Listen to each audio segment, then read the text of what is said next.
Good morning. Welcome to Foundation Sunday. This is our first COVID Foundation Sunday, and so it is a remote one.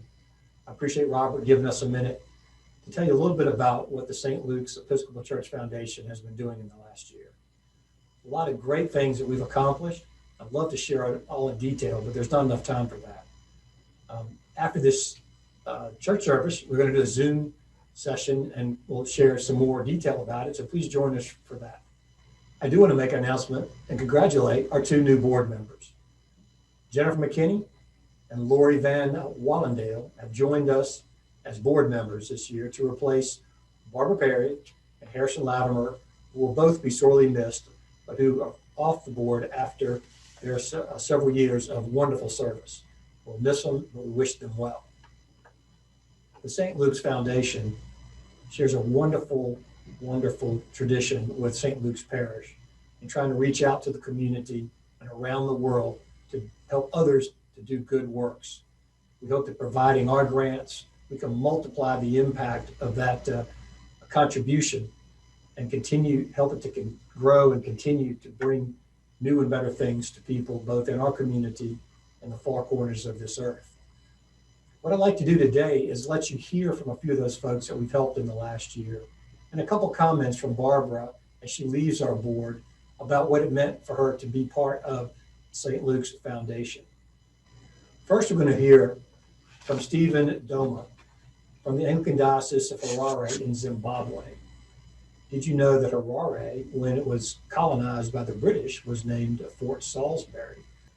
Stephen's going to share with us a story of how this clinic came to be built 60 miles outside the city because of a terrible tragedy and the efforts of local folks. Greetings to you all at St. Luke's Foundation. My name is Reverend Stephen Rufaro Loma, the Diocesan Secretary of the Anglican Diocese of Harare. I wish to talk about the Our Make project. Our Make is an acronym for the Anglican Wabui Memorial Clinic. This project was initiated by one of our men's group called the Wabui, which means Fishers of Men. It was birthed from an accident that happened in the Murewa area, which is about 100 kilometers from the city of Harare. 5 members of the group, we had gone for a retreat and visit the Mutemwa Leprosy Center, were injured and died on the way to hospital as there was a long way to immediate help. The members found it necessary to have a clinic in the area to serve the local community.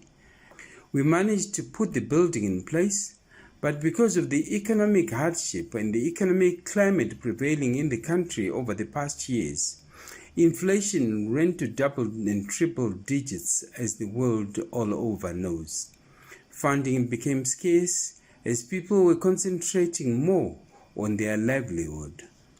In order to finish off the clinic and have the doors of the clinic open to the public, the diocese approached St. Luke's Foundation for a grant to have the finishing touches done.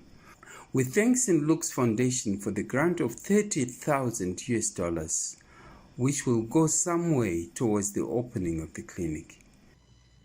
Next, we're going to have a conversation with Autumn Jones and Krista Woolley from Grace's, part of the Grace's mission at St. John's Lutheran Church. The Ministry of Education did not require the continuation of learning during the pandemic for a significant amount of time. So it was a decision of Grace's and of Escela Integrada to continue the learning, which really sets those students up for a greater advantage in breaking the cycle of poverty, because their learning never stopped in the entire pandemic up to this point. You know, with the holistic approach to education, thinking about food is central to our mission, because if the kids are not fed, then their learning is severely impacted. So looking at the transition to remote learning, it was really important for us to also be able to provide food for the families during this time. So within about a month's time, we were providing food bags within a month of the start of the pandemic. And a lot of the families would come to the school to receive those food bags every other week. So it was a bi-weekly program. They had to sign in to affirm that, yes, their students were enrolled in Escela Integrada in order to receive a food bag.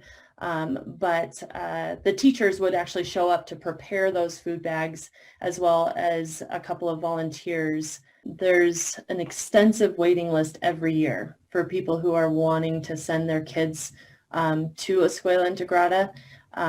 So it's a pretty long list, and we would love to be able to provide education to more. We just don't have the resources to do so yet. I think what you're doing is marvelous. I agree. It's hard to always kind of meetings, and it's much easier just to write the checks and smile. But I think to have the personal connection with an agency or an organization is so critical.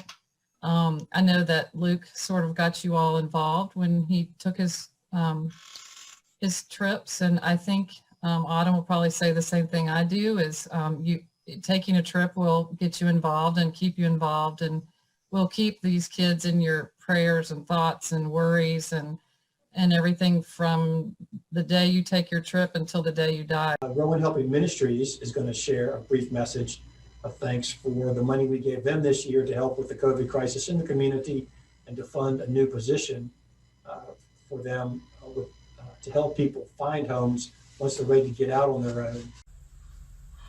Hello, I'm Keena Grubb, the Executive Director of Rowan Helping Ministries, and I'm so happy to have this opportunity to thank the St. Luke's Foundation for your generous support of our ministries and to introduce you to Sarah Guzman, our housing coordinator. I wanted to thank you so much for your support of my position and allowing me to better serve our clients here in Rowan County. Last year, we were able to serve 71 homeless families and individuals in both our shelter and the community. Just this year alone, we've housed 23 people and helped them find safe and affordable housing. Thank you so much for your support. And finally, Barbara Perry is going to share some of her thoughts on her way out the door from the foundation about what it's meant to her, and hopefully it will make you think a little bit about how you could help us do better works by giving of yourself in the future to the foundation. This year was the best year of my years on, mainly because there was such a need in our own community and in the world. And because we had the funds to do it, we were able to help both organizations in the world, mainly children, mainly schools and hospitals, and in our own backyard, so to speak. I never think about it when we do it. You do it and you're so happy you were able to. But then the next day after we met, I went to one of my favorite restaurants in the downtown, Sidewalk Deli, and Keena Grubb was in there, who's executive director of Rowan Helping Ministries. And she came up to me and thanked me so much for what we had done for the Rowan Helping Ministries organization.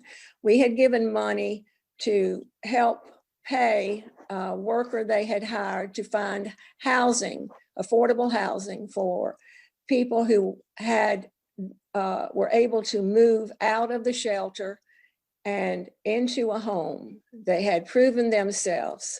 And she said it meant so much to them because they had no funding. Her grant had run out.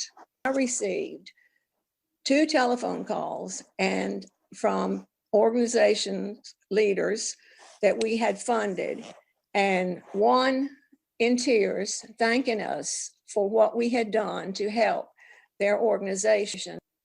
I think this year, because of the need, it was one of the most fulfilling years I have had. And I wish the great success continues because we certainly need this kind of an organization in our community and in the world. the one that told us about the solar lights. I thought, what in the world? I know what solar is. I don't mean that, but I couldn't figure out how it was going to last that long.